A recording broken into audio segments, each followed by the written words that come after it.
Most people live their entire lives trapped inside a mental cage built by fear. And the cruel truth is that the cage has no lock except the one created by their own brain.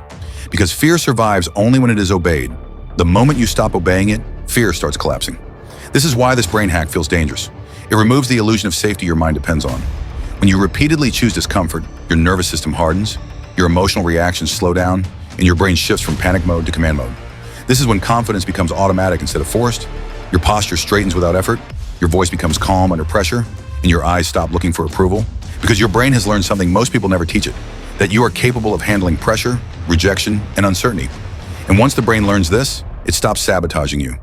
People who lack confidence are not weak. They're simply untrained. Their brains have been conditioned to escape discomfort instead of mastering it. And every time they avoid fear, their brain records avoidance as survival, making fear stronger next time. But when you face fear deliberately, your brain records dominance, and dominance rewires identity.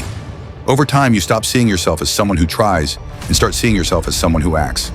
This identity shift is irreversible once it is repeated enough times, and this is why truly confident people seem dangerous to others. Not because they are aggressive, but because they are emotionally untouchable. They do not beg, they do not chase validation, and they do not collapse under pressure. Silence becomes their weapon, patience becomes their power, and control becomes their natural state. This level of confidence cannot be faked. It is carved into the nervous system through experience, and once you reach this stage, fear no longer asks permission before acting. It waits in the background while you decide. This is the moment when you stop being controlled by situations and start controlling how you respond to them.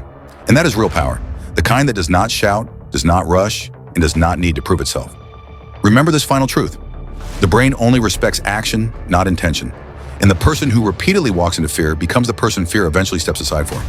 This dangerous brain hack will make you fearlessly confident because it attacks fear at its root instead of trying to comfort it. And most people never use it because it feels uncomfortable, intense, and mentally exhausting. But the truth is, confidence is not a personality trait or a gift you are born with. It is a survival response trained into the brain through repeated exposure to discomfort. Your brain is designed to protect you, not to make you successful. So whenever you try something new, speak up, take risks, or face judgment, your brain sends fear signals to stop you.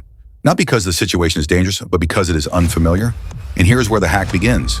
Instead of avoiding fear, you deliberately walk into it in controlled ways. You choose discomfort on purpose. You speak when your voice shakes. You act when your heart races. You move forward while fear is screaming. And when you do this repeatedly, your brain starts learning a powerful lesson that changes everything. It realizes that fear does not equal death. Rejection does not equal destruction. Embarrassment does not equal failure. And this rewires your nervous system at a deep level. Each time you survive discomfort, your brain updates its prediction system and says, I can handle this. And that internal certainty is what people mistakenly call confidence. Confident people are not fearless. They are simply experienced at surviving fear. This is why motivation never works long-term, because motivation tries to change how you feel before action, but confidence only appears after action, never before it. The moment you stop waiting to feel ready and start acting anyway, your brain begins trusting you, and trust is the foundation of unshakable confidence. Another dangerous part of this hack is identity shifting. Instead of asking how you feel, you ask what a confident version of you would do in this moment. Your brain follows identity faster than emotion. So when you act from identity, fear becomes background noise instead of a command.